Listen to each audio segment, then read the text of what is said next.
Labadiena, LRT.lt portalo žiūrovai, sveikiname su jumis iš Ukmergės, nacionalinė krepšinio lyga. Labai sudėtingai rinkosi tos kamuolius, kol galiausiai sugebėjo jį atkovoti, tačiau puolime ir toliau problemos. Dar du. Atrodė, kad norėtųsi tokios užtikrintesnės atakos po minutės pertraukėlės, su aiškiau išreikštų metimų, tačiau klaipėdiečio tokio nebuvo, tuom pagrįsta. Arvydas vienas per visą aikštę nuo vienos galinės linijos iki kitos. Turėjo gerą galimybę, jie naudojasi, taip ko gero ir reikia, nemanau, kad sulauktų priekaištų iš trenerių už tą metimą. Ir vėl klaipėdiečiai bėga į greitą puolimą, šūvis iš toli. Ir Klaipėdos tritaškių mokykla jau nuo senų seniausių judesio. Arvydas puikiai čia suvaikšto kamuolys, sugeba kažkaip po truputį mažinti atsilikimą. Turi problemą ir su pataikymu, tačiau kovoja, įmo kamuolius puolime, iškėdavo gerokai anksčiau.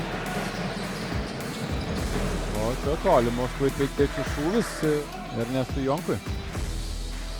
Bet Samas kviečiasi slysteli ten jų besiginantis žaidėjas. Čia geras perdavimas į priekį, labai originalus, o čia vos neprisidirbo klaipėdiečiai. O Stekas gerokai užtikrinčiau, visiškai. Čia sudėtinga situacija, lenda į ją ir randa taškus. Vaidas Metrikis, jo sudėtingas metimas. Arvydas. Jo metimas iš toli, toks nebūdingas, sakyčiau, Stekui metimas. Išbėga Stekas, Arvydo perdavimas po krepšiu, 2 taškai ir pražanga. Stekas ir toliau lekia. Semaška numeta kamuolį į kraštą, čia šansas iš toli ir dar 3 taškai.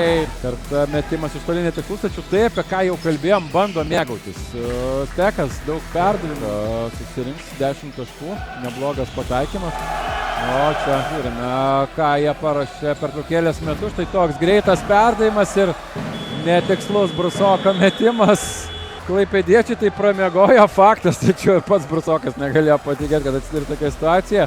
Visko būna, esmės tai nekeičia, Ukmergės Stekas tęsia savo sėkmingų rungtynių namuose seriją.